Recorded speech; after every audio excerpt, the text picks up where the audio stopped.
Hello friends, welcome back once again in the video lecture series of Theory of Computation. Today I am going to teach you introduction of languages and grammars. In the last lecture I have already taught you that the study of TOC is mainly depending upon four machines, that is finite automata, push-down automata, linear bounded automata and Turing machine. And based on those machines, we are having some languages which should be acceptable by those machines, and these languages are generated or produced by the grammars. Okay, so we should have a general idea of what do you mean by languages and what are grammars. So before explaining you detail about languages and grammar, we should have to have the knowledge of these following points, right? So first is your alphabets. What are alphabets? I will let you know right now. Second, after alphabet, I will try to explain what do you mean by strings and what are the operations that can be performed on strings, right? After that, what are the different powers of alphabets, right? That I will going to explain you, right? And mainly I am going to divide this introduction of language and introduction of languages and grammar in two parts. In first part I will try to take first 3 points, right? And in next part, that is part 2, I will try to take remaining parts, that is what do you mean by clean closure of any alphabets, what is positive closure, and after that, after studying these points, only then you will be able to understand the concept of what is language, right? And after that, how language is constructed or designed or prepared through various grammars. So in this lecture I will just provide you general view of all these topics, right?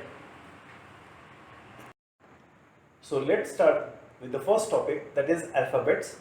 Here is the small definition of alphabets, that it is set of finite and non-empty symbols. What does it mean? Finite means what? Whenever you are taking the alphabets must be finite, it should not infinite, and we should not take empty symbols, right? So symbols will be at least, non-empty means what? At least you should have one symbol or more than one symbols, right? So here is the first example, that is sigma. See, alphabets is denoted by sigma, and this is the alphabets in which we are having two symbols, A and B. So why alphabets are needed? Alphabets is needed to produce the strings. So whatever the strings we will produce, the string should be finite, it should not infinite. That's why it is given here, right? And second one is what? It must have at least one or more than one symbol. So the symbol should not be non-empty. Let's take some other example. Let's say suppose sigma is equals to A, comma B, comma C. So how many symbols are there? This is an alphabet, right? It is having 3 symbols. What are the symbols? The first symbol is A, second symbol is B, and third symbol is C. Okay, fine. If I am taking sigma as 0 and 1, so it means whatever the string will be generated, string कैसे generate होता है, that I will just let you know after this thing.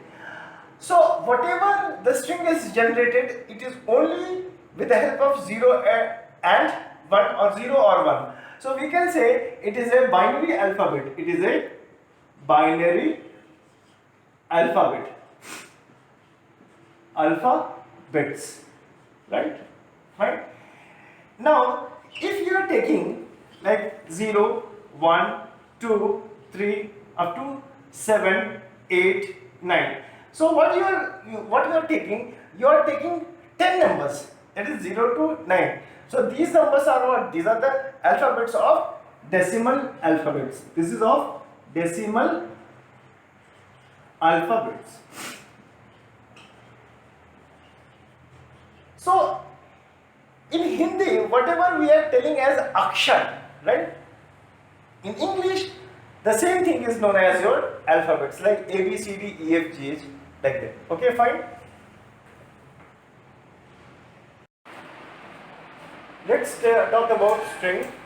String is nothing but it is a sequence of 0 or more symbols over a given alphabets, that is sigma. Sigma is the denotation of alphabet. We are denoting the alphabets through sigma. So let's take the first example, that through this alphabet what are the strings can be generated, right? So first string can be generated with no symbols at all. So the first string can be like epsilon, right? Or epsilon can be also treated as this lambda. These two notations are for empty string. This is for empty string. It is a string, but with having no symbols at all, right? Okay, fine. Now, with the combination of these A and B, what are the strings can be generated? Let's see. So, A can be generated, B can be generated, A can be generated, A B can be generated, B A can be generated, B can be generated. Okay, next A B can be generated, A B can be generated. So what is the theme? Theme is that with the combination of these two symbols, let it be A पहले आए B बाद में आए या B पहले आए A बाद में आए, that is not a point of discussion, but the string will be generated with the help of these two symbols. So that is known as a string. If I am not taking any symbol, neither A nor B, then that is known as epsilon, which is also known as lambda. These two are the notations of your empty string. The length of the empty string is 0, right? Okay, fine. If I am having, next example, if I am having sigma is equals to 0, 1, so simply it is known as, this is a binary alphabet. So what are the strings we can generate? First string can be null string or lambda, right? Next 0, next 1 or 0 0, 0 1, 1 0, 1 1. Combination of 1 and 0. Next what can be happen? 0 0 0 2 to 1 1 1. Right? Next what can be happen? 0 0 0 0 to 1 1 1 1. So whatever the strings we are generating, these strings are generating with the help of 0 and 1 only, right? So these are the examples of how the strings are generated through the given alphabets. Say for example, third case is, okay, sigma is equal to suppose 0 to 9, right? 0 to 9. So what is going to happen? What are the strings can be generated? The strings will be your, whether it is lambda or 0 or 1 or 2 or 3 or 4, like this, or combination of these 10 digits, right? So this is the concept of string. So let us discuss about what are the operations that we can perform on the strings, right? So first operation is length. So see how length is applied on string, right? So length is what? The number of symbols in a sequence is known as a length. So just take first of all alphabet. So sigma is equals to, let's suppose take A and B, right? So on the basis of this alphabet, how many strings we can generate? We can generate a lot of strings, right? So first let me tell you that with the help of this alphabet, suppose I have to make 0 length string, 0 length string. So what will be 0 length string? It will be your epsilon, right? Which is your null string. Epsilon is also known as null string. Sometimes it is also known as lambda, right? Okay. Next, by using this alphabet, what will be your one length string? What will be your one length string? It will be either A or B, right? Either A or B, correct? What will be your two-length string? Two-length will be your the combination of these two. That means, say maybe AA, AB, or BA, or BB, right? It is not necessary that always it should start from A. It may start from B also. Let's say, suppose for 3 length, what will be for 3 length? 3 length will be your, it can start from AAA and it can go up to, say, next will be your AAB, next will be your ABA, like this, and last one will be your BBB, right? So, in this way, the length can be calculated. Conversely, we can say if it is given to us, that means suppose W is a set of string which is given, suppose A, B, A, B. So what is the length of this string? So length of this string will be denoted by this modulus W, right? Modulus gives the indication that it indicates length, right? So modulus W is equals to how much? What is the number of symbols in this sequence? 1, 2, 3, 4. So length will be 4. So for example, if W is equals to A, B, B, A. So what is the length of W? Length of W will be again 4, right? Let's have one more example. Suppose W is equals to A, B, B, B, B, A. So here, whatever we are generating the strings, these strings are only generated with the help of these alphabets only, right? So what will be its length? It will be your modulus of W is equals to 1, 2, this is your 4 plus 2, 6. So length of this string will be 6. So I believe that the concept of length will be clear to you. So next, talk about substring of a string. What is a substring of a string? Substring is any part of a string. Let's suppose if suppose alphabet is given to us, that is A comma B, and on this basis suppose I am having some string like A, B, correct? Now if somebody asks you how many substrings can be possible, so again substring, there may be so many substring. If you want to have 0 substring, so for 0 substring it will be your epsilon, right? 0 substring is also known as epsilon. To the best of your knowledge, I want to tell you A epsilon is equals to epsilon A is equals to A. Please remember this thing. I will prove it later on. A epsilon or epsilon A is equals to A. So epsilon will be also a substring of this given string, right? So if nothing is there, take it as granted at least one, that is 0 length substring, that is this lambda or epsilon will be always substring of a string. Next, what can be having? Okay, if we will talk about one substring, so how much substring can be possible? It may be your A, right? Correct? Okay. Other than, except this, AB can also possible, and A, B can also possible, and what? AA is also possible. So how it is that this A can be possible? The combination of these two A can be possible, this A can be possible, this double A can be possible. Again, AB can be possible, AB can be possible, and the complete string is also a substring of a string, right? The complete string is also termed as the complete, it is substring of a string. So total we can have so many substrings. Okay, let's take some more examples. Suppose I am having a string like, string is given like A, B, B. So what will be the substring? First of all, lambda or epsilon will be string. This A, that is A, Next, these two, that is A, B.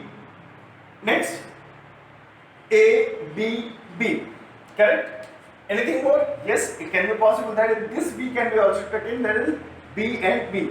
So in this way, we can calculate so many substring of a string. So next, very important, let's talk about prefix and suffix of a string. So let's take an example, and through that example we will try to explain try to learn about prefix and suffix of a string. So let's take the same example. The string is suppose A, B, B. Now you have to find what is the prefix of this string. What is the prefix of this string? So prefix means what? Anybody will ask you how much prefix you want to tell, you want to take. So first is zero prefix, let it be. How many prefix can be possible? First can be your zero prefix. Or second, it can be possible one prefix. Next can be possible two prefix. Right? And third will be possible, that is three prefix. Right? So the thing is that means whatever the length will be there, suppose the length of this is 3, so we can have how many prefix? We can have 4 prefix, right? So we can say prefix is nothing but length of a string, this is length of a string plus 1. So many types of prefix can be possible, right? If it is 4, so suppose it will be A will be A, right? So at that time the length will be 4. So how many prefix can be possible? That is 0, 1, 2, 3, 4, right? So first of all, try to understand this prefix. So for this given string, I will be having 0 prefix as epsilon or lambda. Both are correct, right? Next, for one prefix, see, this is the string. So what is the leftmost symbol? The leftmost symbol will be treated as one prefix. That is, it will be your A, B. If I have to take two prefix of this string, so we have to take two symbols from leftmost side, right? So 1 and 2. So this will be your A, B, right? This will be your A, B. And if you want to calculate or determine three prefix, then it will be your 1, 2, 3. That means A, B and B. Now you can ask me one thing, sir, it is possible that n prefix of a string is possible? Yes, it is possible. Why? Because it is possible. Because in ABB, I have already told you कि इधर भी epsilon होता है और इधर भी epsilon होता है, right? For that reason only you can take n prefix of a string, where n is the length of a string, right? So you can calculate n prefix where n is length of a string, right? This is possible. Why it is possible? Because दोनों तरफ हम लोग epsilon को या हम लोग lambda को ले सकते हैं. That is why it is possible, right? So now let us discuss about suffix. So suffix of a given this string can be calculated as follows. See, right now I have told you that is epsilon A, B, B, epsilon is similar to this string, right? Okay, fine. So if I am calculating suffix, so zero suffix, first of all, what will be your zero suffix? Zero suffix will be your, this will be your zero suffix, right? That is epsilon, right? One suffix, what will be your one suffix? One suffix is equals to what? This will be your one suffix, that is B, correct? What is two suffix? Two suffixes will be these two, that is BB. BB will be 2 suffix. What is 3 suffix? 3 suffix will be this 3 suffix, that is ABB. Why I have taken, earlier I have already told you, because we can also write here epsilon. So on the basis of epsilon we can say that this can be calculated 3 suffix. On an average, in general case, if I am having the length of the W, that is length of string is n, then the number of suffix will be your n plus 1, right? So I think the operations on different operations on string, how it is performing, I think it is very much clear to you. Thank you for watching this video.